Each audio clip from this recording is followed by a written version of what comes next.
Hello, everybody, and welcome back to The Dive, Season 2, Episode 10 already on our second season. Kobe is thrilled, I can tell, right from the start that we're 10 episodes in. I am thrilled. Thank you very much. Yeah, this is going to be the last week of the regular season of the spring split before we hit playoffs. So we're going to be talking about Week 9 of the North American LCS. Patch 8.5 will be hitting Pro Play. And also, we need to start thinking about MVP ballots. Because we have to vote. Because we got to vote. All of us have to vote. And it's a regular season award, so there's 2 games left for each player. Surely you must have some idea of who would be winning MVP. Surely. I do, but you know what I just realized? It's been over a month since we've had the Dive Classic because we had 2 guests in a row. Mm-hmm. Then Kobe was sick. Then I was sick. So it's been a while. It's like it's and been Freak quite a did while. not take my spot. He did this week. I did not get to. Unless you mysteriously you're drinking from that cup. Do you know where that cup has been? Freak poisoned that cup last week. Freak It does look a little dirty on the rim. It's coffee, man. What do you expect? Yeah, but it's good. It's good to all be back here together. But MVP discussion definitely is kind of into full swing. I've been pretty. I feel like I don't have like a really hard decision on where I want to go yet. For me, like it was one of those things where. Like teams have been so inconsistent that it gets harder and harder. And like with the rise and fall of some of these teams, it really does kind of change your opinion. Like towards the start of the split, I've been thinking a lot about Smoothie as MVP. And I still think he's playing incredibly well, but I have felt like he's had less opportunity to maybe crush at some of these games in such a flashy way because Alistar's like always getting banned away from him and things like that. And it's kind of hard for me to figure out how much I think it's worth.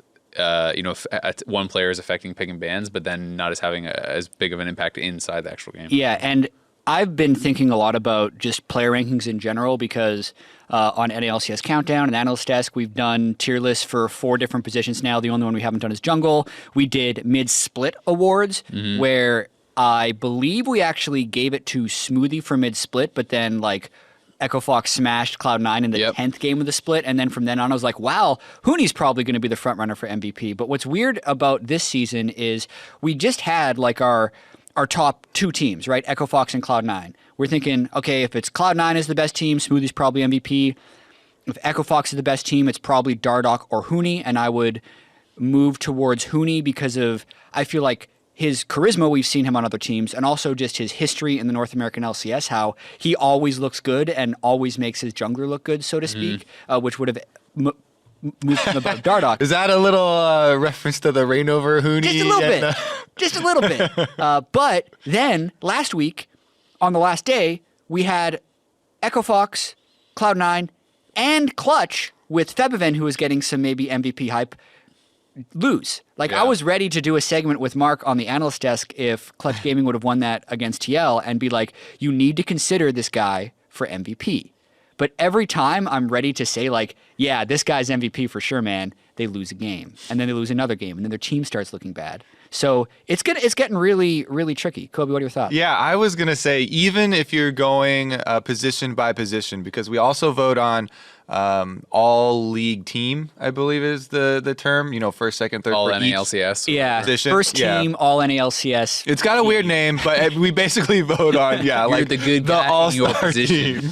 team. And I started with mid lane because mid lane is always kind of the classic to me with Bjergsen and Jensen. And I think that both Bjergsen and Jensen are still in there, even though this year in this split they've been kind of not been the main story, right? Which Jensen has been pretty incredible. Little weird. For me, I still have. But he did. So when he said Cloud9, he didn't even mention him, right? He was like Smoothie immediately. The talking but about I Smoothie. object. I do mention him. For most of the season, though, when they were playing through top lane and Smoothie was roaming, you're like, Jensen's really good, but you weren't thinking of him as MVP. Exactly. But then I'm like trying to go position by position, and I'm like, and then the first stat that I look at, KDA. Oh, Febiven is actually number 1 in the entire league. Interesting. And that throws another wrinkle into even just the mid lane race here. So I feel like anytime we get towards the end of the split and we start having to comb through all these things to come up with our votes, it's a lot closer than your initial just gut reaction from the season has been. Just off the top of my head, players that could be in consideration. You have Smoothie, you have Jensen, just from that team alone. Dardoch, Hooney. I think you could be looking at like Bjergsen or someone from TSM still, as they're getting way because stronger. They're starting to make a resurgence. I think that you could be looking at Febivin. I've heard even talks about Afromu. What about Afro and Cody Sun? Exactly, Afro, Cody Sun, who statistically, like, Cody Sun has been incredible, and Afromu has been such a playmaker.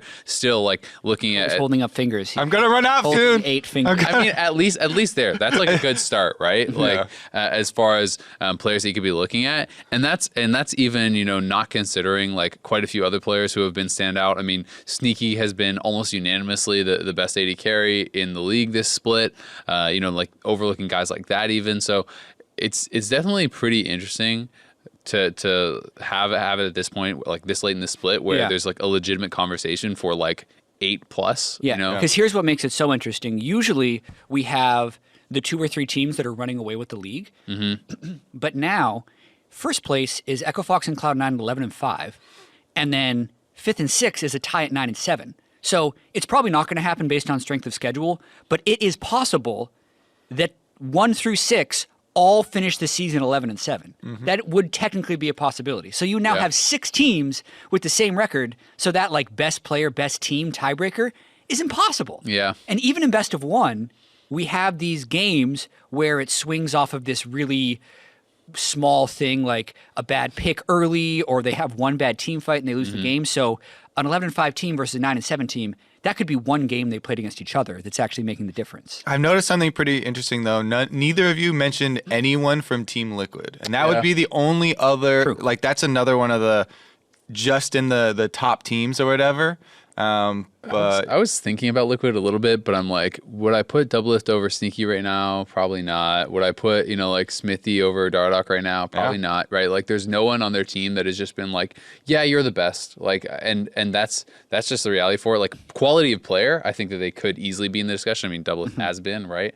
But yeah, just for me right now, I don't think that any of them would be on my like all NA LCS first team. And I think also like, it's a regular season award that says it is about your total contribution to the 18 games. But whenever you look at the voting and how it actually falls out for this award, it's weighted towards the end. Like the games towards the end are always more important. So the fact that Team Liquid started 5-1 and are now 9-7, also they've lost 6 of their last 10 games. Basically. Yeah. Also, to me, it does make sense to be weighted towards the end because people are going to see these rankings, and then we're immediately going to have playoffs. And, the condition of the player towards the end is going to matter more for the playoffs. But you're right. Like, the definition of the award is for the regular season, but that never really, like... Yeah. So, all of us are going to be doing a lot more research into this. Also, we need to take into account Week 9. But right now, what would your top 5 MVP contenders be?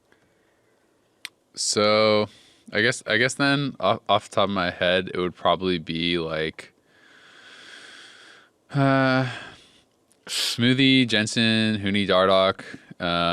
So 2 Cloud9s, 2 Echo Fox, just because they are no 1 and Sneaky, 2. huh? So if you don't put Sneaky in there, I'm gonna say you can't put an AD carry in. Yeah, no, I wouldn't. Sneaky's the best AD carry. Yeah, like I do think he's the best AD carry, and I wouldn't put an AD carry in there. And then it's honestly, for me, maybe it is just like Febivin or Bjergsen competing with. It's crazy that Bjergsen is even like in the conversation after how bad TSM started the split. But they've been like, he had his best week of the split by far last week, and now if they actually ended at 11-7 and somehow had a chance for like a 3rd or 4th seed, it's just weird. Like, this whole split has been whether or not TSM can turn around. Yeah, so maybe Febivin over Bjergsen in my top 5 right now, but it's really hard to say because I mean, there's like TSM is still doing well for a reason, and like Bjergsen has been good statistically throughout the season. Like, he is solid.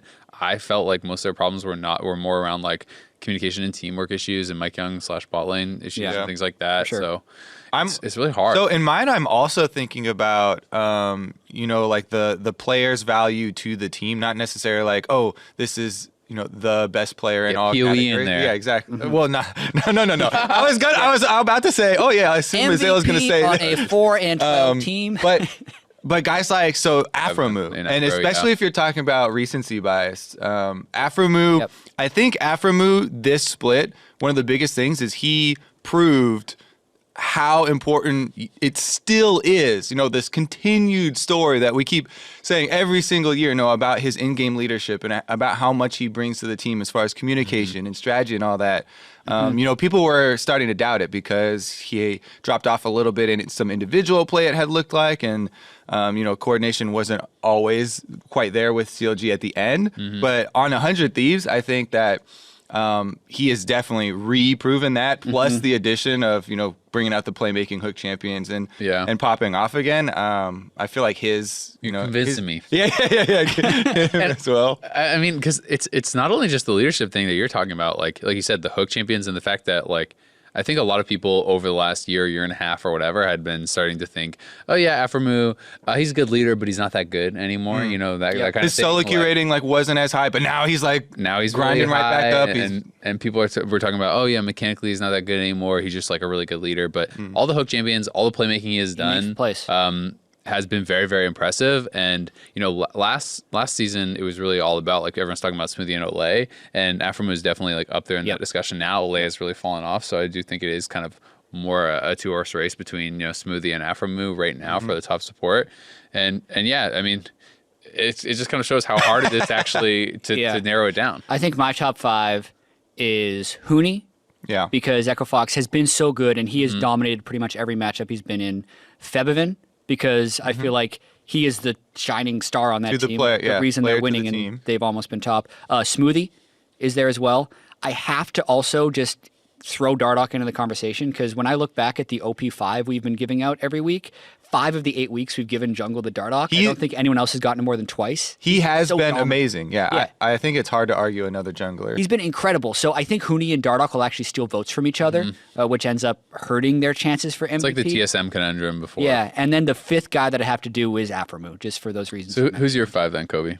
Huni, Febivin, Smoothie, So Dardoch, the only mid laner Jat put in there is Febivin. For now, yeah. Yeah, see, Jensen not It's being so in is close interesting to me, because I think between Febby, Jensen, and Bjergsen. All 3 of those guys are so good this split. I'm just thinking of the Reddit threads. I'm like, yikes! When you say players value to team and how much you steal votes from each other, that matters a little bit. Yeah, it is very true. Tough, man. My one detraction from Febivin is, I feel like he's not the guy to make the big play that wins the game kind of thing. He's super consistent. He's very skillful. He wins his lane a high percentage of the time. He contributes damage in team fights. But he does one of my big criticisms for Clutch this whole time is they're super, super consistent, but it doesn't feel like they have the guy that turns a game on its head with a crazy play.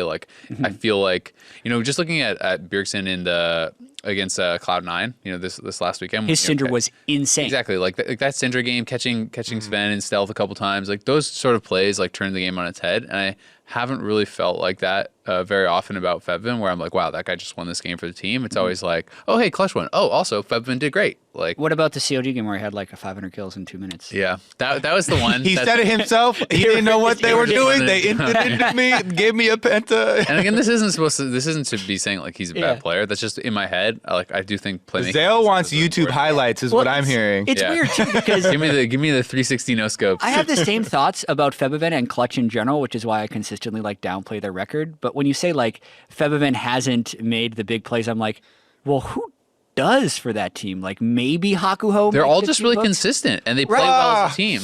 I think as a team they play really well. They have 11 wins. Apollo's consistently stealing Barons with skill shots. Maybe that.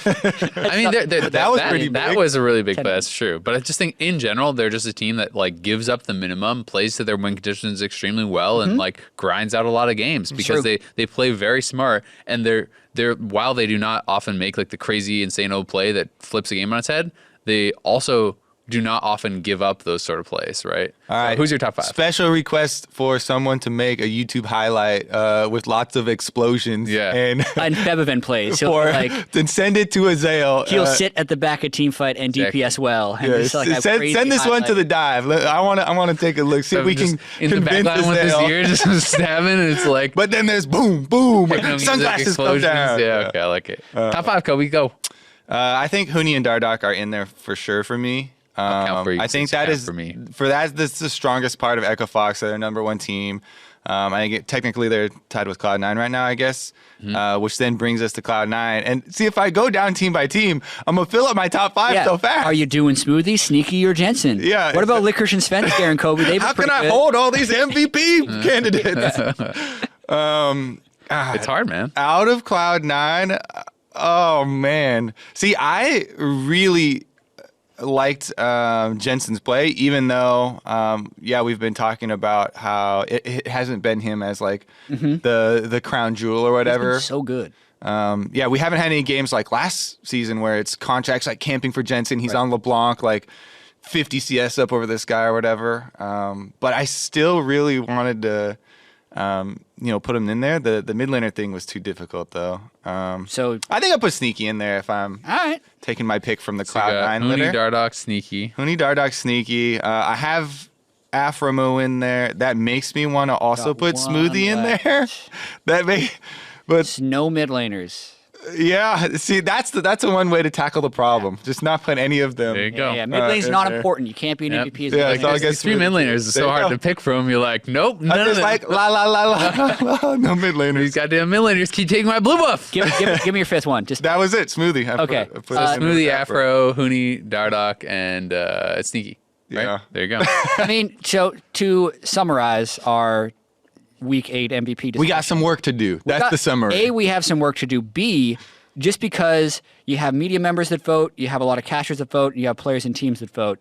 I feel like based on this discussion, the MVP this year may be the lowest percentage of total votes than it's ever been. Yeah. Don't mess your vote up. Nobody troll vote. Nobody, I hate, because that could matter this time, right? Yeah. Like, oops, I didn't mean to put this guy fourth. Like, Yeah, when it happens sometimes, man. It's really important to have. Didn't mean to vote Well, for Pikachu. I've got a great transition for you, fellows. Okay.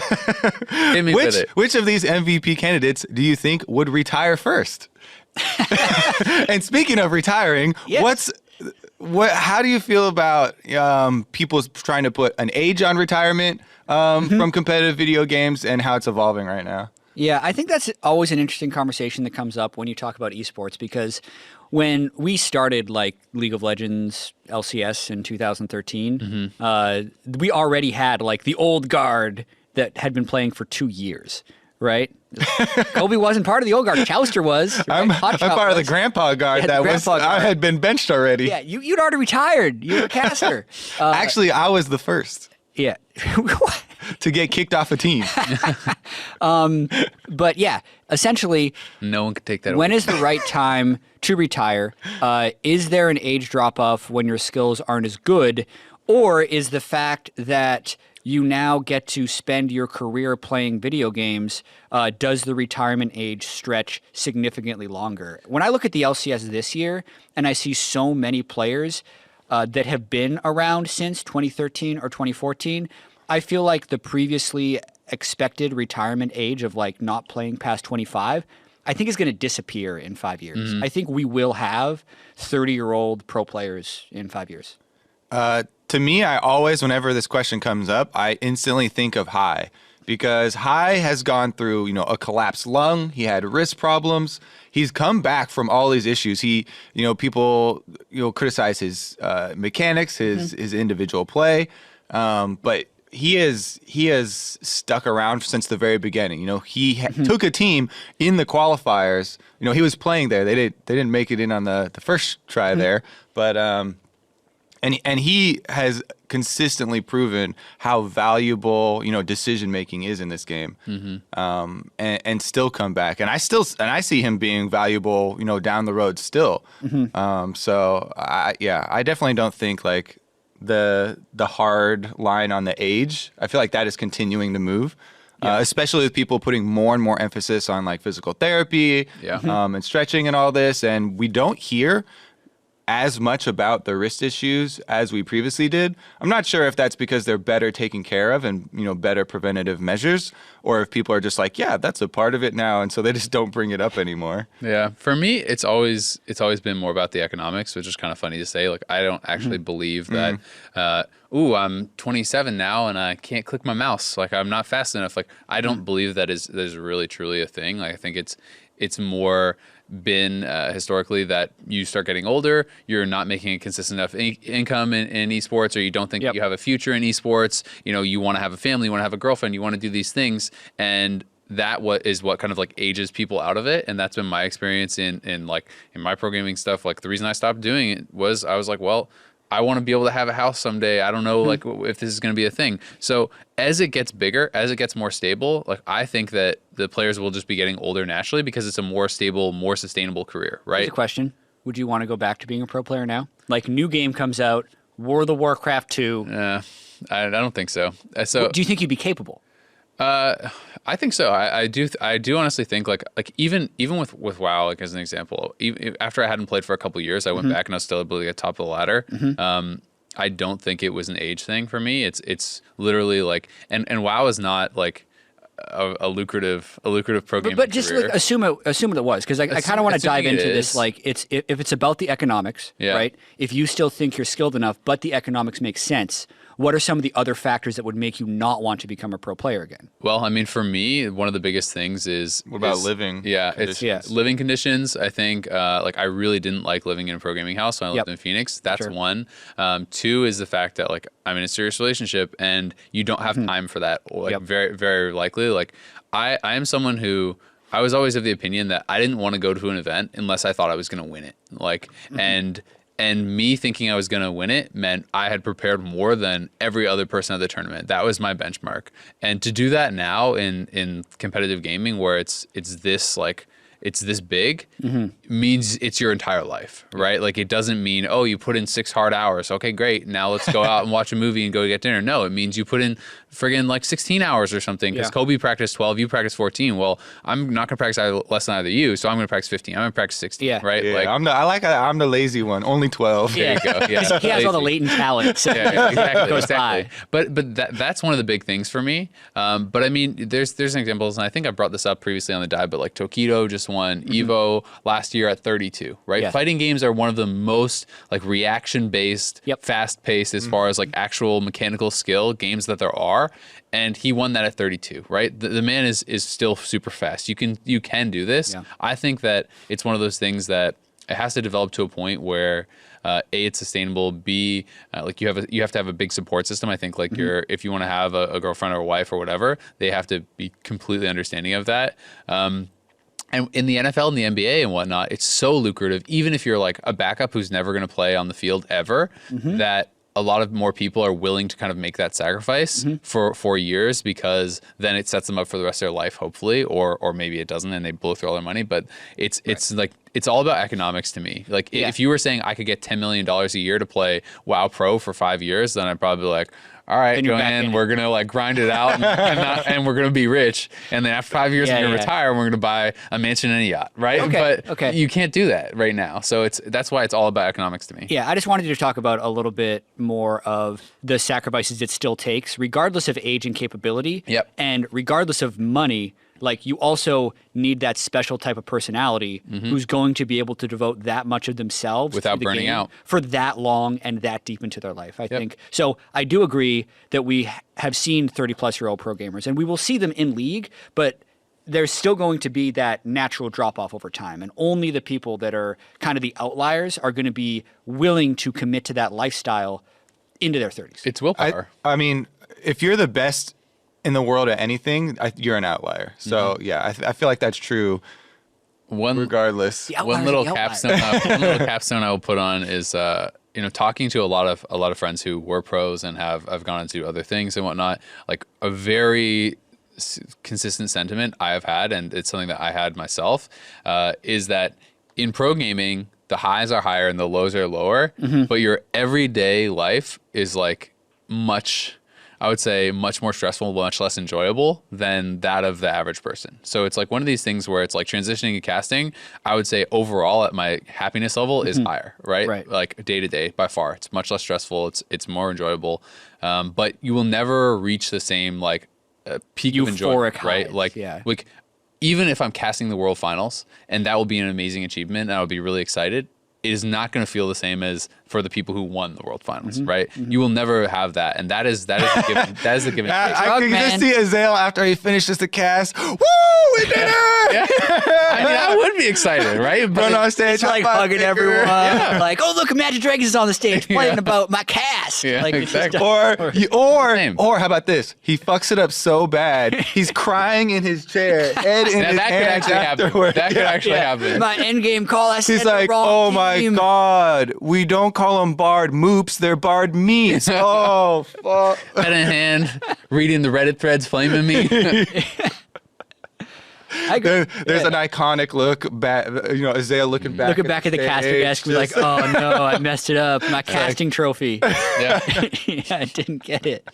Yeah, I definitely agree with a lot of the stuff you guys are saying. But once again, like, people who are opting into this are not opting into being average. You cannot be the best at something like this when something that people care about, at least that there's a lot of people competing for, and also have an average life and also have a balanced. You don't get it all. You can't. Yeah, you can't do that. You become the best by putting everything into it, and that's a sacrifice. So that's why I agree with Azael's point. If the reward for that big sacrifice is going to be above average, also. Which it already is above average, but like when it gets like super extreme, the more extreme that is, then the more extreme you're willing, to measures you're willing to go to. Yeah, that was fun.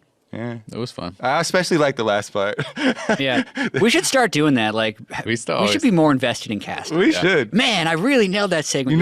You're mad for a week because your tier list sucked. You're like, oh no. I mean, I feel like that sometimes. I lose sleep over if I think I really fucked up a cast and I'm like, oh god damn it, and I have to wait a whole week to actually do a good one and stuff. So I definitely I feel the negatives pretty heavily in casting. Yeah. Or if I like. Yeah, 100%. Like I've been doing this for 6-7 years or whatever. 2013 is when you joined LCS for like spring split. Yeah, and before that I was doing it for TS. I guess I wasn't invested in like when I was doing the online tournaments. Like if I messed up those, like I didn't really care. Yeah. But ever since like we were on broadcast and stuff, if I make a mistake, like something that I've worked on is like trying to actually get past that mistake. Yeah. Because like Azael is saying, it makes it hard to sleep at night. Or you're just like, I'm so stupid. Why'd I do X? Or everyone's gonna be so mad about this mistake that I made. That's a totally different. That's a totally different can of worms. Would make our episode too long. Yeah, and plus like. Casting is easier than playing. Yeah, sure. Even if we have our own like worlds of complaints of like, it's so hard to get flamed sometimes. Like you're not getting flamed like those pro players, man. Nope. But you're also not getting the same highs. So speaking of getting flamed as a pro player, really quick topic that we wanted to touch on is naming moves after players. We've had a few of these recently. So the first player move I feel like was the Insec, which is probably the Messiah. Okay, the Messiah would be one too. I'll kind of explain these moves. So for those of you who missed it, like Messiah was an amazing Chinese mid laner who was super good at TF, and his move was essentially TF ulting in and then Zonyazing right away. And there was this amazing clip of everyone blowing a bunch of spells on his Zonyas, and like no one had ever seen that before. They're like, oh, if TF's going to pour in right next to me, I'm going to kill him. So everyone spammed all their cooldowns. He Zonyased it, totally turned the fight. Like, holy shit, the Messiah was amazing. Insec was also the first one in a really highly visible stage in 2013 on Lee Sin to ward jump behind an AD carry and kick him back. So it was called an Insec. Flame Horizon, 100 CS up on your opponent. Then we have some of the more negative ones, like the Jensen, which is not Zonyasing at the right time. And then maybe the double lift now for not using summoner spells in key situations. Notice how the good ones are all super old and the negative ones are all these, more recent ones. Yeah. Will we get this again, right? So to me, one of the reasons why they're so rare and like getting even more rare now is that it has to be this like creative kind of ingenious play that makes you have that wow moment. Like I never thought of that before. Mm-hmm. And for someone to be that good at it, that you pull it out on the pro stage, how do you keep that under wraps? Like Right. you don't do it for the first time on stage. So there's someone's doing it in solo queue, right? Or you're practicing it, or it happens in solo queue. How does that not instantly get out? Because there's going to be 9 other challenger players in that game that see this play happen, and they'll all be like, now I know that. Like people are instantly picking those things up. So I think the hardest part about those name brand plays or whatever is they're all really old too. Those are all from like 2013 well. or before. And that's because Mad Life, any amazing hook and thresh plays. Messiah had been doing Twisted Fate plays, and people had seen that before, but not it wasn't as like connected, and it didn't really get out, right? So I feel like it's just so hard at this point. If there's some like crazy creative play that comes out of a new champion, or people are using some Kaisa mechanic in some super creative way, then everyone's just instantly gonna know about it, and they're like, that's just a part of Kaisa. Like an example would be when Graves could cancel his R animation by Eing forward. Like the first guy who did that, if this was in 2013, would be like, man, that was the Bengi. Who do you associate most with that play? Because I would say Dardoch. Like NA solo queue, right? Because I saw it everywhere kind of at the same time, which I think is to your point as far as getting the positive name associations. Are there any that you think we're missing? Nothing really that like comes to mind, but I mean it's one of those things where I do think like you guys are saying, a lot of them are old because everything gets picked up so fast. It's hard. It has to be specifically attributed only to this player almost for them to kind of get that name thing. Which is why it's a negative thing now, because it's just about memes and dying. Exactly. But it's kind of interesting, like people don't really call it like the gorilla when you play like MF support or something. You know what I mean? Yeah. Like there are like new and innovative things that come out, but it has to not only be like an innovative pick, has to be like a specific situation that has to get so much attention, and like all these things have to come together. What about Zed? Maybe like people are always like, oh, like I'm Faker when they pull some good Zed play because like that's just kind of like associating just being super greatness. good with Faker, right? Yeah. I guess. What do you think about? Because I'm just trying to think of the super creative plays that kind of make you have that. Oh, I've never seen that moment before. The most recent one would be maybe still at MSI Smithy in the Kindred Ultimate Dragon for like a big objective. Oh, yeah. So he was definitely not the first person to do it, right? But that was on such a big stage. Yeah. And at the time, that was like just made a lot of people like, oh my god, like that's very creative use of game mechanics to use this. You can't kill this thing on an epic monster because not everyone's like reading the tooltip. Exactly or whatever. So you could definitely name some mean ones too. Like I think I was reading a Reddit thread earlier because Gilius has missed so many smites at this point. They're like, when does it stop being the Saint Vicious and become the Gilius? Yeah. Oh yeah, Saint Vicious is another one. Yeah. Right? For missing spite.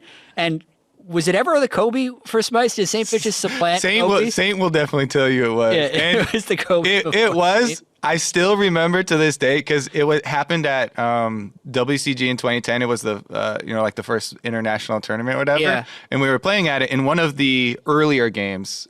We ended up winning anyways, but in one of the earlier games, I missed a big smite where we had started and we had control and they stole it from us, and we lost the game because of it. And I remember that night, like feeling so bad and going on the League of Legends forums, Those which were people big actually back then. used. That was bigger than Reddit. The forums and writing an apology letter to all of North America. Because I like, you feel You guys so won, bad though, after didn't that. you? We ended up winning after, but that was like one of the ones, an earlier part of the tournament, like the night. Like it still went on. Yeah. We won like it was best of series or like something so like that. Wholesome. You're like, I was so sad. Dear North America, I am sorry for missing my smite. I can't remember what the verbiage. Maybe I'll be able to like dig through and find my post. We need but to find that post. I was so sad that I wrote an apology letter and I was like, we'll win, Something you mentioned on the alt stream, and maybe I should talk about this later, when you were talking with Reggie and Steve, was it Reggie's team who was supposed to go to WCG? So Reggie, their team got disqualified because he had been playing with a hacker who had hacked Hotshot's account. Oh my god. And he was like making fun of Hotshot because we had the I remember those days. The origins of Hotshot Reginald beef. Yeah, I think I was watching him duo with the hacker on like Own 3D TV or whatever, like before Twitch TV. But that was before. Insane. So they didn't get to like play in the qualifier. So it wasn't like we took their spot. We earned our qualified. we earned our spot. They just didn't get to contest for it. Right. And he'll tell you that they were He's better. going to say that they were better. So that they would have beaten us. But Okay. yeah, we beat his brother's team. So that was basically the same thing. We took down Dan Din. Yeah. Anyway.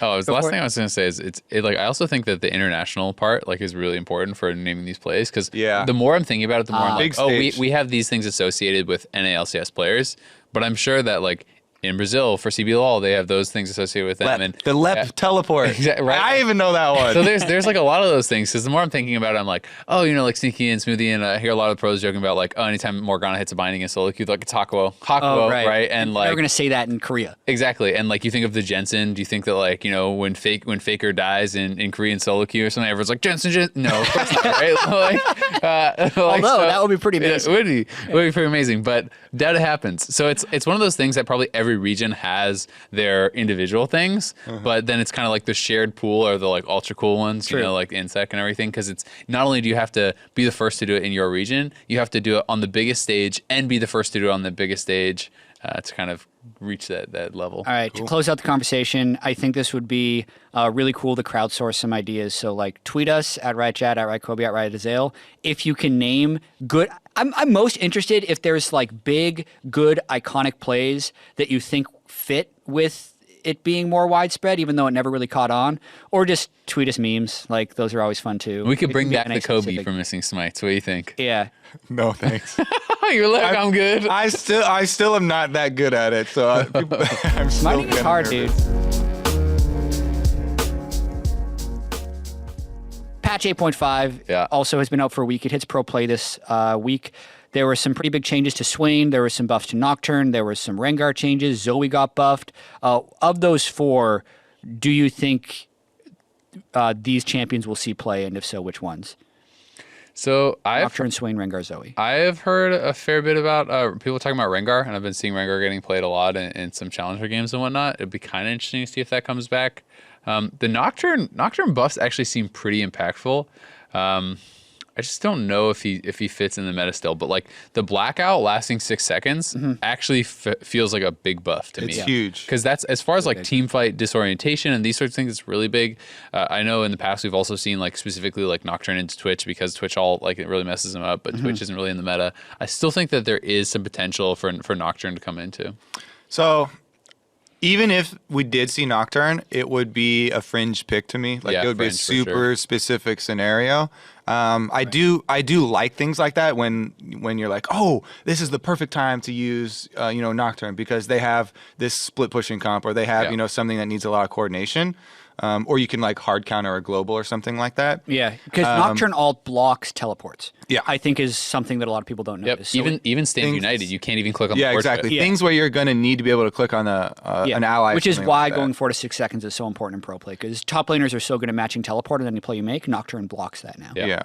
However, he's still going to have this is the same design of the champion where later in the game, it's always very difficult for me to be like, well, this is how Nocturne's going to be more viable than just jumping on, the carry or whatever. And like, if you build tank later on Nocturne, it feels bad. You're never going to get tanky. You're still going to die. If you try and build some lifesteal or whatever to try and lifesteal it, you're never going to be able to, heal enough to survive. So you always end up with a very binary, like, end of the game execution with them, but that is how it's supposed to be, and I think that these changes are definitely positive for him, especially the in addition to the darkness, more healing on the passive. They're always healthy in the jungle.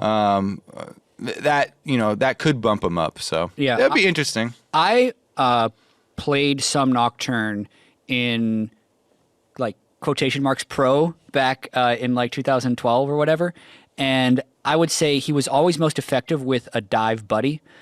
So someone else who could go in on a target way in the back line.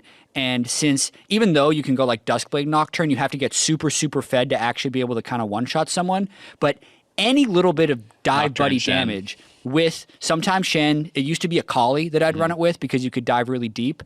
was effective. So I think Nocturne Camille could actually be really good. If you have a good Camille lane matchup, you can both dive super deep in the backline, and you're going to have critical damage to kill whatever damage dealer you want, and that's a situation where I think Nocturne Galio. But I feel like that's true. I don't think that's enough damage. I feel like that's true of any AP Galio. any dive strategy. You're not going to have a single dive champion as your dive strategy. Every dive strategy, if you're trying to kill them, should be a partner. Like you should always take your buddy. You should always take a dive buddy, but as far as the effectiveness of the dive buddies, Nocturne is a really good bud. He's a good buddy to have. Yeah, because he blocks teleports, he blocks a lot of ally shielding, he adds to the discombobulation of the enemy team, and then Camille, I feel like, is a really good combo that didn't exist back then. I was going to say a champion that you left off of the possible multiple choices for us is the Olaf, because the changes aren't that big. He's already in. But yeah, I mean, I think he's going to be insane. That was going to be my easy answer. I was like, well, Olaf's going to be in He's there, Chad. Banned because he is a great dive buddy to have. True. You can't stop him. And he also wants a buddy. So maybe we'll see them both together, Chat. How about that? Well, we'll have one of them. Jugglers. The top lane. He could be in the top lane. No, Olaf. All right, sure. I think Swain too, like, is actually going to start seeing some pro play. This champion has been gotten so many. I ban him every solo queue game. He's gotten so many buffs. Like when he first came out, I thought he was pretty crap. It's 2 or 3 patches in a row he had gotten buffs and multiple buffs in those patches. The W is now so big that it actually just feels like you don't even need to hit your E a lot of time anymore. If they don't immediately start moving out of it, it just hits them. So like that in combination with the much lower cooldown on your Q, it's 2 seconds lower cooldown at level 1. And this is like your whole kit as far as damage is concerned. And his R is just a big bomb now. Yep. And exactly like the fact that like a Braum can't stand in front of you and just like in between, or the tanks can't stand in between, it all hits everyone inside. That also is really big. Yes, you can still win wall and unbreakable it, but like, you don't get blocked out by as many things. So I think he's getting to the point where, I mean, his win rates in solo queue are insane, especially for mid lane. So I definitely think we'll see. I saw Huni playing him in solo queue. I saw Solo playing it. I saw Bjergsen playing it. I've seen a lot of people. He's playing a flex pick even. Yep. Yeah. The first game after he was first released, also, this was even before the buffs. I was playing against one that was super fed, and I got really tilted because I went all in on him. Because he had very little mana left and he had his ult ticking, and I hadn't, read the changes or whatever. I was very unhappy to find out that his ult doesn't even drain mana anymore, and he just kept it on the entire time. And I was like, when is he gonna run out of mana? He's got 10 mana left. And he exploded and killed me. So I was like, that was definitely a tilting moment. So I have not, liked this champion ever since he came out, and now he keeps getting buffs, so I just ban him all the time. He's definitely not fun to play against. Like, especially in top lane, there's a lot of people doing stuff like who are playing like Glacial Augment and things like that. I really like Swain. Yeah, and I've seen people doing stuff like I had a game where I was playing Tryndamere and someone played Glacial Augment Swain, and they rushed like tabbies into Super Soaker and then like Frozen Heart Randuin's, and I'm just like, you're never gonna kill anyone. All you're doing is making me not have any fun. Like, yeah, he beat you though, right? Maybe. I mean, we just farmed. Like, I was never in a million years gonna catch him, but he couldn't really burst me down either. But I've seen a lot of like not that extreme, but tanky builds. I've seen like Quas playing it, who was the OG Swain guy, and he was doing a lot of like Frozen Heart Abyssal, tabbies and stuff like that in top lane. It's just like his base damages are high. Yeah, has spammable Qs, especially when you're building something like Frozen Heart CDR wise. And when you build defensive, it's so hard to ever burst him down before the healing comes into effect. Yeah, Zoe as well is another champ. So I think of the ones that I listed, like Nocturne, Rengar, unlikely we see them as like big meta picks, but I think it's possible to pick them in fringe situations. Zoe and Swain, I think, are both big picks this week, and Olaf will just be permabanned because of his clear speed and how strong he is right now. But Zoe essentially gets a lot of her wave clear back. So it's not exactly the same as far as the passive being able to apply when your paddle star hits something, but it had gone from 100% explosion damage to 0, and now it's back to 80. So the fact that Zoe can wave clear, still sleeping from long range, still have close to one-shot potential late game with paddle star, I think brings Zoe completely back. Not sure if she's still going to be permabanned, but I know pro players are going to play her. Yeah, I mean, especially when they were already playing her so much before. Yeah. Last little thing I'm kind of interested on your guys' opinions on is the Cinderhulk changes, because Cinderhulk got nerfed, and then Warmog's the HP threshold went up. So you essentially like can no longer just build Cinderhulk Warmogs and complete it, do you guys still think we're going to see the item in Pro Play, or does it now just get skipped? Cinderhulk or Warmogs? Because I think Warmogs. Cinderhulk for sure will still get played. I was talking about, the 5% definitely feels, hurts for the tanks, but it's not like game changing. You're like, I can't build, tank anymore. But I do. Warmogs is now a later game item. Like you can't. You're not going to buy it if it's the passives. You don't get any use out of the passives. So if anything, you see it way later in the game, and I like how that is going to change how the game is played, because your front line can no longer, be the soak all the damage. Don't worry about it, guys. I'll just back up for 3 seconds. And then regenerate it. You need 3k health. You need 300 more health, essentially. It's 250, but with the 5% Cinderhulk, you basically need like 300. It's a whole nother item. It's either a whole nother item or a whole nother 3 levels. But it ruins the Cinderhulk to Warmogs jump, because that would pretty much always hit you at about 2800 when you hit it at level 11. Yeah. So I think if you were going to still do tank, you're probably doing Cinderhulk Vow or Cinderhulk MR item into... Yeah, I can see adaptive. I can see random and situationally, stuff like that. But it's not nearly as good. So I think this is a big opportunity if teams wanted to shake up their overall team compositions a little bit, to start moving back into some warrior junglers or some Runic Echoes junglers, like Evelyn, maybe Nunu, but Nunu's a tank. I mean, Nidalee. Already getting play. Peanut popping off. I mean, Kha'Zix has been getting a lot of play in LCK for a long time, so it's definitely possible. I mean, Kha'Zix's been getting a lot of play here already. Yeah, but it's picked way more in LCK than in NA LCS. So I definitely think it can help to move the needle, especially like not just the Cinderhulk nurse, but the build path and combination. So that'll be interesting. I'd like to see some more aggressive stuff. But NA LCS, let's do it.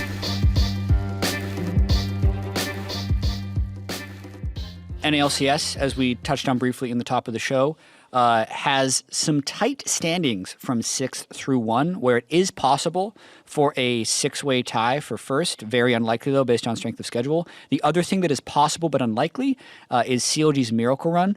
So CLG is 2 games behind Team Liquid and TSM. They require Team Liquid and TSM to go 0-2 and CLG to go 2-0 in order to force a tiebreaker game, which would then still give CLG a chance, but I think that's looking more and more unlikely by the day. That's kind of NA LCS in a nutshell. What do you want to talk about, Kobe? I want to talk about what you were just talking about, how CLG are now rooting for Golden Guardians and Optic Hell Gaming. Yes, they are. Because the Golden Guardians would be against TSM, so TSM would have to lose to them plus their other game versus CLG. Yeah, if TSM loses to Golden Guardians and CLG wins their first game of the week, then the TSM-CLG game becomes CLG having the real chance. Like, that's the most likely outcome, I feel like, as far as if CLG is to get it. It needs I and Contracts to step up and beat TSM. The other option is the Team Liquid one. If Cloud9 beat Team Liquid, CLG beat Optic, and then CLG also beat TSM, and then Optic beats Team Liquid. So that would require CLG beating Optic, but then also Optic beating Team Liquid. Yeah. That would allow them a route. Yeah. I've also seen CLG lose to Optic. I feel like that's a possibility in just ruining all of this. I mean, CLG has been looking better and better. They've been looking pretty strong. Like, I think it's much more likely that they have a 2-0 week than the other 2 teams go 0-2, right? You know what I mean? Like I think that there's a pretty decent So they 2-0 and it doesn't matter. That's what I think is like. If I was a betting man, like I would not bet on everything happening here, right? Like, I just think that there's too many contingencies, and I think that with how especially TSM has looked really good the last couple of weeks. I just don't see them like dropping those random games. So that's the part that's like kind of pretty devastating for the players, because even if they like 2-0 and they're like, damn, we're probably right now one of the best teams in the league.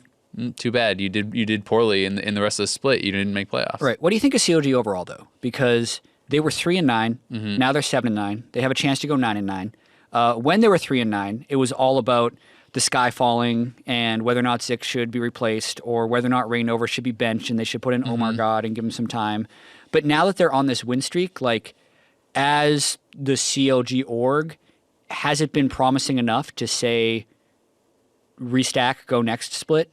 Like, if they don't make playoffs and they finish 9-9? Depends on how difficult it is to make the possible changes you're talking about. Like, I don't think that switching out either Zix or Reignover has a good alternative right now. Yeah. If I'm looking across for, possible changes, maybe the name they would bring up would be Levi, but Levi hasn't been like dominating in the Academy League. I agree. And his English is and for a team that has these huge communication issues, I feel like that would be a exactly. bad And I feel like the big thing for CLG is they just got that handle on how they actually want to organize this team, and because it took so long for them to figure that out, you would probably want to build on that. Yeah, and memes aside, as far as like don't hype them up or do hype them up and all this like faith age stuff that flies around COG, when I look at the team now, there was the period of them going from like 3-5 to 3-9.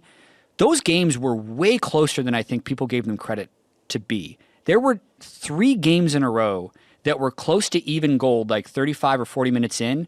COG would lose closely this ridiculous late game fight, and then they'd lose the game. And to be fair, the FlyQuest victory was kind of the reverse of that, where there was a bunch of really close games that they were able to win. But like, if you go back and check, as bad as COG has been, so to speak, there were 3 or 4 games that were very winnable for them. So this is my. I don't you're give laughing at this. I know I'm not. I'm not gonna say. You're laughing at this. If they finish 9-9, I think that is promising enough to want to do it again. Yeah. Because they have looked so much cleaner with Biofrost as a shot caller since they simplified their games plan and stopped trying to do these really narrow tunneled strategies and just saying, we're going to make sure we're good in team fights, because the quality of their players in team fights is proven to actually still be really high. So I think if they started the split with Biofrost as a shot caller, they'd be a playoff team. Yeah, I mean, I think that it's obviously been a huge improvement since at least since he said he was taking over for shot calling. Things have really improved, or it looks like it. But like, I never thought they should have replaced Zix. I never thought that was something that really should be happening. And it's, to me, it mostly just comes down to like, should other people be replaced? It's like Kobe said, is someone available? If Peanut's like, hey Zix, I'd really love to come play for CLG next split, then Reignover. And he says it just like that. Yeah, like, exactly. I speak perfect English exactly, as well. Right? Hello. Then Reignover is probably out of a job. But but who do you get to replace him? And that's the thing that's really, really tough. Yeah. I'd also say I still do actually think that they're playing for narrow win conditions. I just think they're doing it in a different way. Because to me, even watching, Darshan, so he's not being the guy who's going super over aggressive and trying to make sure he's the one who wins. But I feel like he's so sacrificing his lane to put Stixay ahead and whatnot. And it's like all the eggs in the Stixay basket is how it feels right now. And that may be just like a good solid way to play the game, but it still feels like very, very focused on one point. Sure. The fact that, multiple games he's going Unsealed Spellbook Maokai in like as a second pick, like as a pick that's after in a losing matchup, and then you're not even taking a combat rune, right? That's like completely giving away your lane. Then he roams nonstop and gives up even more CS and so on and so forth. So it's like they are doing it. I feel like similar to what they were doing before, but just in a different focus, right? And if that works against a really, really top tier team, I'm not sure. And if that would work consistently, like, can you do that? Can you pick like the worst lane possible in top lane against Echo Fox and beat them in a best of 5, right? Yeah. Or do you, like, I don't think you get to play Unsealed Spellbook Maokai into a Cho'Gath against Huni, right? Like, I just think you're down 100 CS. To but be fair, maybe they I'm beat wrong. Echo Fox twice. Yeah. Right. To be so fair. like they have quality wins. 2 wins against Echo Fox, one against Cloud9, one against Team Liquid. Yeah. But yeah. Do you have anything else to say about CLG? I started chuckling because I was like, well, I'm not gonna give partial credit for getting close at different points, even in some of the ones that they win. Also, you can still see, if you go back to the beginning of the season, I think a big part of the problem was that just even watching the game, you could like feel the stress that the CLG players are kind of like emanating in this game. They're playing with panic. Like, yeah, their play is like super frenetic, and they're just like, you can tell that these tower dives and these these things that go wrong a little bit feel like super rush, or like they're all just like all the Reignover getting caught out when he's ahead too. Yeah. How about like this? I think as far as analyzing best of ones, it's fine to give partial credit for losses as long as you're giving partial credit for the shaky wins. Yeah. Like, you just put it all together. Yeah. Nothing counts. All right, speaking of doing it again, 0 and 0. we'll be able to do new rankings for next split. Oh, you God. want them to stay with the same roster. They're not going to be first. Jet, if they finish the season on 6 straight wins, how can you not put them first? Ooh, good question, Azael. Good question. We'll get into that in Summer Split rankings episode. Yeah. Who will finish first place? Because that's another thing that's up in the air as well. As we round out NA LCS, because Echo Fox lost both games, that dropped them to 11-5. Cloud9's also at 11-5. Clutch is at 10-6. 100 Thieves is 10-6. Like, look at his schedule real quick. It is real close. Echo Fox is playing FlyQuest and 100 Thieves. Cloud9 are playing Team Liquid and FlyQuest. Whew, pretty close. Echo Fox also has the head-to-head, so I think Echo Fox is in first because they 2-0'd Cloud9. Yeah. Correct. So like, I just... But if 100 Thieves beats them, 100 Thieves could tie them for a playoff bye, right? And then 100 Thieves have them and Clutch Gaming, so Right. So if 100 Thieves, it's a little bit close, but I would say like if you're playing the percentages, and we decide that Azael is in fact a betting man, that then he would place his bet on Echo Fox. Just based on strength of schedule, based on the fact that they're essentially a game ahead of both of the teams, right? Like because they have 2-0 over Cloud9 and because they are 1 win up on 100 Thieves, I think that they're probably going to finish first. Yeah. But it's a lot closer than we thought, right? This was like a couple weeks back. We're like, yep, Echo Fox first, guaranteed. Because look at the schedule. It's strength of schedule pretty easy for the last couple of weeks. They are smashing everyone. They're starting to pick up a lot more losses. So is Cloud9. And as some of the teams get stronger, you know, Clutch 100 and TSM start to look better. The top has started to look worse or at least closer. Yeah, I think the patch hit them harder than we thought it would, because even in the games they're losing, Huni is getting 70 CS up. He's 100 CS up on Cho'Gath. He's taken turrets, but they're not able to play around him in the same way. And whether that's Echo Fox not playing around him properly or other teams just finding better ways of not constantly fighting around Huni, like it's hurting them. You look at the games that they've lost, Huni's never there. Yeah. Team fights. I definitely, to me, it's not even necessarily about the patch changes, but the mid-game decision-making that we're seeing from them. They definitely seem like they either have the lack of focus once they get, past this early game, or it's actually in the wrong area. And as much as, we're looking at the partial credit stuff for CLG, if you look at the Echo Fox games, I can't remember exactly who they're playing right now, but they had another one of the good early leads, like, Dardoc's doing his, tracking the enemy jungler. They're up 4K against Clutch. Clutch is definitely an example. I don't know if that's the one I'm thinking of, but they set up a top lane, like 3-man ambush squad versus a team that has Galio and a team that has teleport advantage. Like that was TSM. Yeah, okay, against TSM. Huni's in the bottom lane pushing. He's like, I don't have my teleport, and Haunter had his teleport, so they try and make a play on the other side of the map, and then Bjergsen's also playing Galio on top of that, and you're just like, how did they, how did they come up with that choice? So yeah, I think there are those things are fixable though. So Echo Fox definitely still have the players, to go all the way, but they definitely need to review kind of a lot more of the mid and late game stuff, I think. It's interesting because I feel like we all have kind of different opinions on what some of their issues are. Because as far as patch stuff, like I feel like it's, unless the argument is that because there's no tracker's knife, they can't protect their bot lane as much. I don't feel like it's that much to do with the patches. I feel like their bot lane has been the reason they've lost a lot of these games. What do you think about the Kalista nerfs being big? Because that was a power pick that they got thanks to Huni's strength that no one else was able to get, and it was letting them win bottom lane. That's certainly a big possibility. And I hadn't really been looking at it through that point of view, but like when I look at a lot of their losses, I'm really just like, yep, bot lane got blasted. When you think about the, that's actually all their losses. Yeah, basically. Pretty much. I mean, when you think about like the CLG game, I think both CLG games, but I mean they lost to the Golden Guardians bot lane. They lost to like Arrow and Lemon Nation. I see. We have different lenses. See, from my solo queue experience, I have a lot of my bottom lane got blasted, but I still think there's possibility to win this game as long as we don't make a poor choice in the mid or late. But they've been like looking at some of these. I'm just looking at Games Legends and some of like even the score lines and stuff. Like they were massively behind in a lot of those losses as far as the bot lane goes. So. That has been the big kind of concern. That's been like the sore thumb of Echo Fox to me in the second half. And they need their bot lane to be strong, right? Like there's a lot of really strong bot lanes in the league. I don't think that they're one of the top bot lanes, but I think that if you can neutralize as this bot lane, it has been proven that Huni can get far enough ahead on the rest of the map. Dark has been playing incredible. Phoenix has been strong. Like, they don't have to be the win condition, but they have to not be the reason you The lose. loss condition. Yeah, exactly. The other teams wouldn't condition. Yeah. We are heavily scrutinizing this, number 1 or number 2 best possible team that we Totally. have because we're heading up to MSI. So we need to be hard on our own. That's why if people are like, oh, why are they just shit talking Echo Fox so much? Yeah, man. Well, So I got one.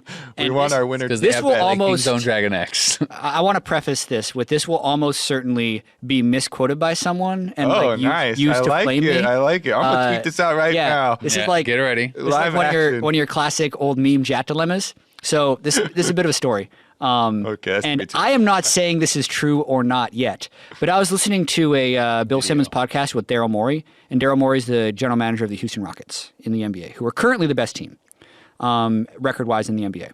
But he was saying that it was a lot easier to succeed in the NBA like 5 or 10 years ago when there were a lot of orgs that essentially weren't doing it right. Like they weren't scouting players properly, they weren't evaluating free agents in the right way, and they were handing out a lot of bad contracts. So if you now have 5 or 10 bad teams, it's much easier to put together a good team. Yeah. Right? So he's actually saying that like the more of those owners that got changed or the more of the bad general managers that got replaced with competent ones, the harder it becomes because now you're diluting your talent pool and spreading it more evenly across a lot of teams. So, and I'm not saying this is true or not. So this is where people get into misquoting. This is the good part. What are you doing? Kobe's trying to make an Instagram story, but adding good organizations like 100 Thieves and Clutch Gaming, No pressure. Just ignore the camera. if you're taking off big-time players like Aphromoo and Febiven and putting them on teams that aren't necessarily as good as stacking all your talent on only a few teams that are good, that's not going online. Is there a world in which franchising actually makes the MSI representative for North America worse? Yes. Because now you have 10 teams that are competing with each other for all the best players and no team that can just stack all of the best players and go towards MSI. Yes, I think That's 100%. the long-winded Yes, I mean, I think that Franchising has made us weaker. not that it has, that it can, that there's the potential for it Yep. too, right? Because even if you're just looking like dollars, right? Like if you're looking at the amount of money that each team has, if you say before the teams at the bottom of the league had less money or whatever, and now all these teams have big investors, all these teams have a lot of backing. If everyone has a salary of $100 to give out, right, like total, then you're not going to be able to get everyone, right? If Huni costs $50 now because everyone's bidding on him, and Bjergsen costs $50 now because everyone's bidding on him, you can't get Huni and Bjergsen. You still need to get 3 more players, right? And that's kind of, I think, the idea, and I think it makes some sense. Yeah. I don't know if it is true for this year, but I certainly think it can happen. Counter argument.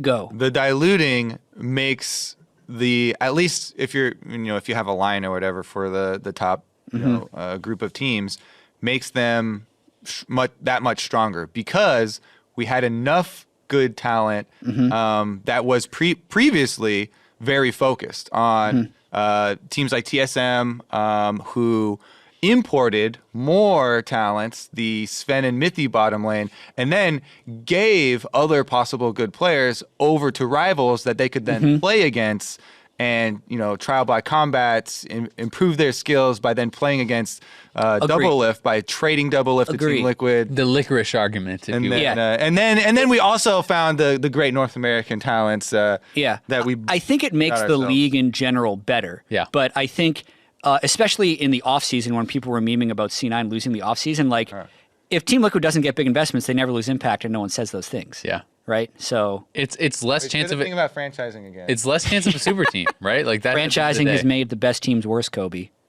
There you go. Yeah. It's less going chance, out. That's it's less, perfect. It's less chance of Out a of super context. team, right? And that's the end of like the TLDR, I guess. But super teams don't always make like better True. teams, right? They don't always perform better. Like when you look at the team that performed the best, CLG at 2016 MSI, that was not like supposed to be the star-studded ultra team, right? And yet it performed better than some of these teams like TSM every year at Worlds has not lived up to the hype, despite the fact that they have all these individual pieces that are so strong.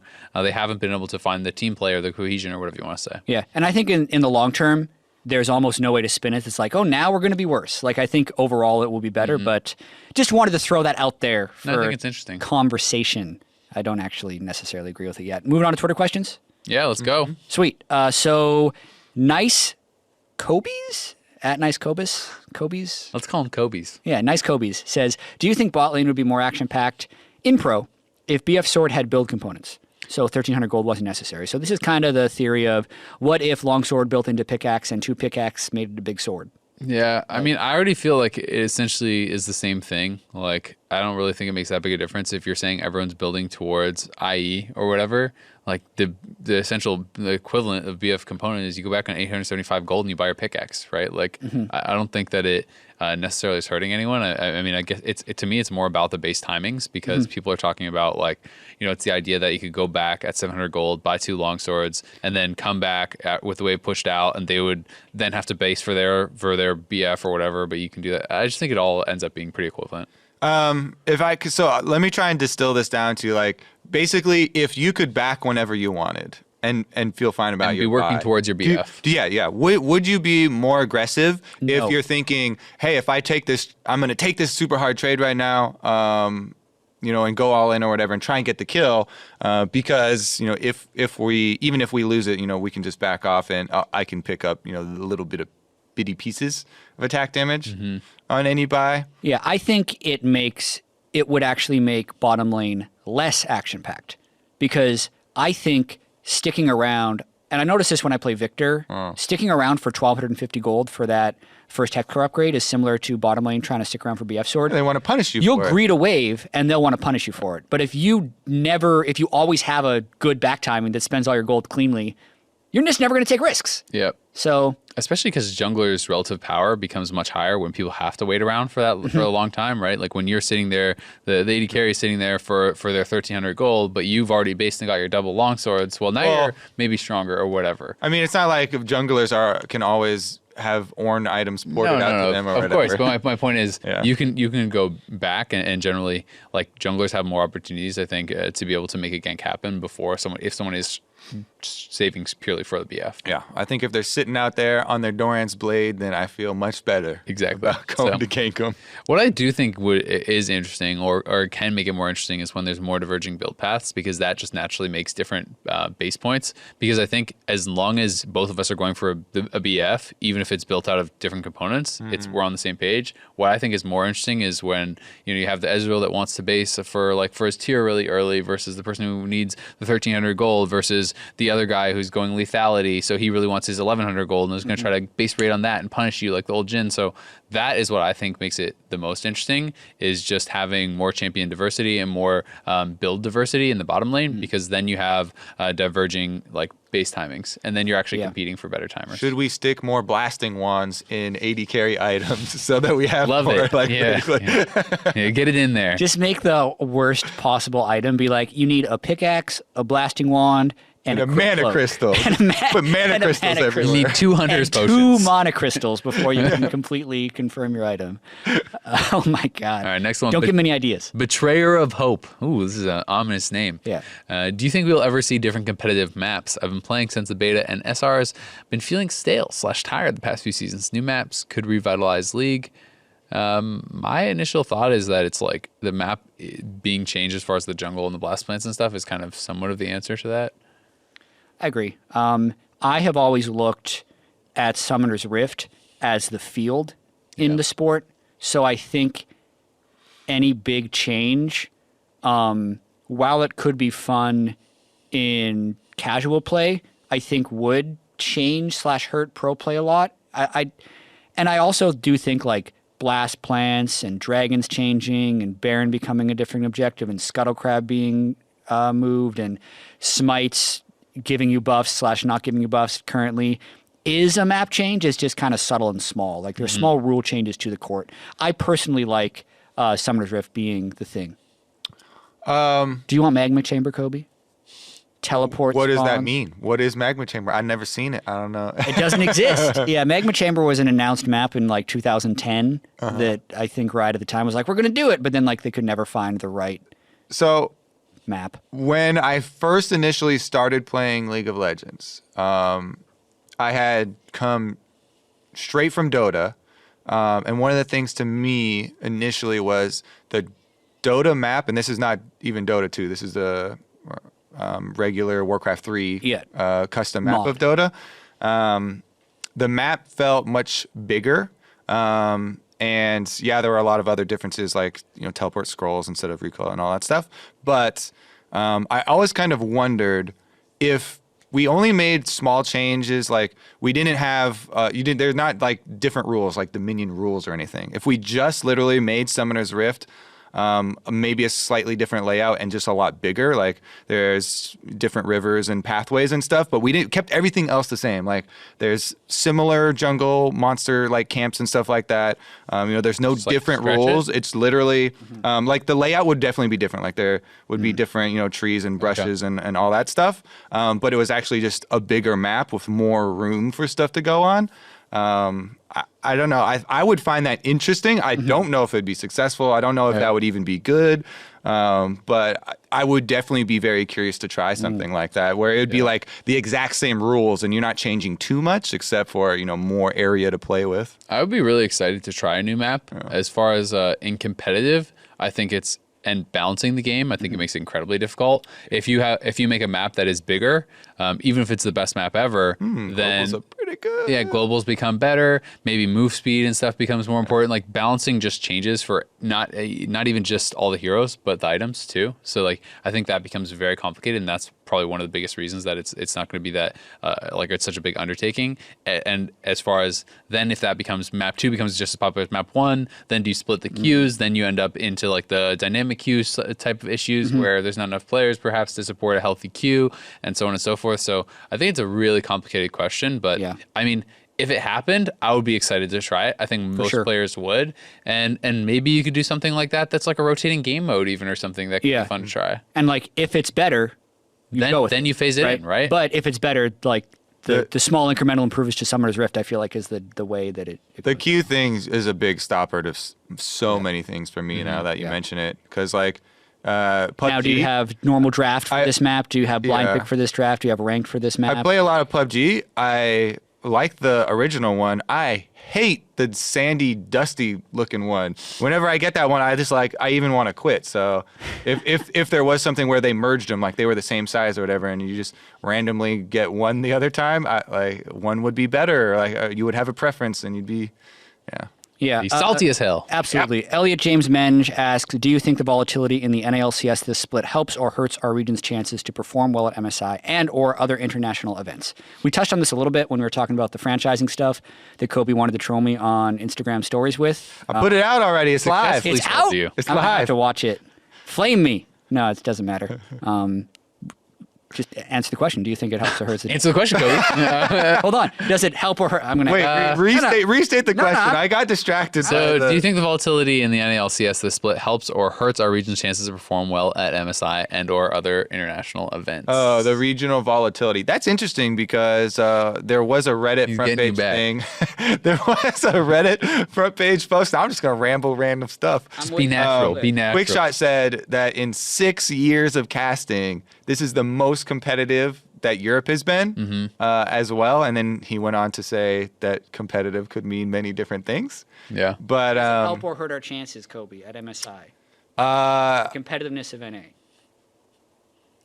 I don't think you can isolate the competitiveness of NA and be like, oh, that's gonna hurt our chances, because it's a yes or no question. So no is the answer then, because and even if every team is worse and that's why we're more competitive, we would do worse at MSI because every team's worse, not because the teams are more competitive. So I think the fact that they are competitive isn't going to be the thing that detracts. What would detract is if, like, the point you brought up about possible talent dilution might be something. So for me, it's kind of interesting because so he asked about MSI and or other international events. I kind of have like a 2-part answer, because I think for MSI, just you want to have the super team. It doesn't actually matter if theoretically, having a better region does make that super team better, but you just want the ultra stacked team that goes and it's the best player in every role from your region. They go and they play against the other best teams and then they win, right? So I would think, like, generally speaking, it would probably hurt us for MSI. But for Worlds, I would think that it would help more because you have more teams at like a higher competitive level. That would be like kind of my assumption. But then, my argument to that would be, even if, okay, we feel more comfortable because we have one team that's smashing. Let's say Echo Fox never lost a game. Yeah. Huni went undefeated and they smashed everyone. That would make us more confident because we could at least be like, well, I haven't seen them do anything bad yet. But that is that fraudulent? Are they exposed? Are they really better, or was everyone else they were playing against just way worse? And that's the thing about the competitive part actually the reason. And that's why we're all going to lose to King's Own Dragon X. The end. Yeah, the end, because they are the best. Freak every single day. Literally every day. Tweeting at the midnight. same thing. It's a scheduled tweet. It's automatic. I know, and it's making me mad now for some reason. I think that was his goal. He probably scheduled up for every day of the year. Yes, every day till Worlds. Until Worlds. Yeah, For what? What are you guys talking about? Every day at midnight, Freak has a scheduled tweet that is bold prediction: Korea will win Worlds. Oh my God, he does that every day. Every day, it's automatic. It's getting more and more favorites every single time he does it too. Really? Yeah, because I haven't even noticed doing it. He has created his own meme. It's actually kind of smart. That's really smart. It was funny because he was actually asking me if he should do this, and I'm like, at first people are gonna think it's really funny. Then it's gonna like hit a low where it's like you're like 63 days, but it's gonna come back around. But exactly. But then you keep it up and you get through. You slog through the dirt. That is like all the. Especially if they don't win Worlds this year, that'll get the most recent and one. Then you'll tweet it the night after they lose. This is where it gets brilliant. Then you have to, as Korea wins, people like to retweet their own predictions and stuff. Then you have to retweet the entire year's worth of tweets. Oh God. You just have like 300 full predictions screw. No, I think you just retweet the first one and be like, look, I knew it. I knew it a year ago. But you have to think about it through the lens of Freak, right? You have to I'm unfollowing him. I'm not even just going to mute him. I'm just going to unfollow. You're out of there. All right. Oh my God. Jad, do you have an answer for this? I think it's chart. I don't think the volatility is. It doesn't hurt or help us. We're all the same, which means we lose. Yeah, kind of. NA is just don't give them hope. Like you're only gonna get flamed if you give NA hope at international events. Have hope. It's more fun. It's also less fun afterwards, but it's more fun during. It is. Come on, week 1, baby. Yeah, we always gonna have week 1. We always gonna have week 1 is so fun, dude. I love week 1 of Worlds. Yeah. Anyway, that'll do it. I think. Jad's a broken man. Dive. I'm a broken man. Yeah. We'll be back next week. Until then, make sure you tune into the NA LCS. The regular split concludes this weekend. Split concludes this weekend. Find out who it's going to be. NA LCS Countdown starts 1:30 p.m. Pacific. And Clutch vs. 100 Thieves is going to start at 2 p.m. sharp. So we had a bunch of social media asks as well. Azale wants a highlight video of Clutch Gaming, popping off with Kobe creative wants plays. a highlight video of that for me. Jat had another one. I forgot what it was. I think you totally messed out the outro. They like to pan the camera back towards the end of it, and they were ready to go, and then you just kept. Are they going to do a Looney Tunes come back in then? Yeah, they should do that. I don't know, man. The other one was the name players, the name plays. If you have good ideas, you gotta hit us with the name play tweets. All right. And use the hashtag. Perfect See you outro. at 2 p.m. next See you time. there. Bye. Goodbye.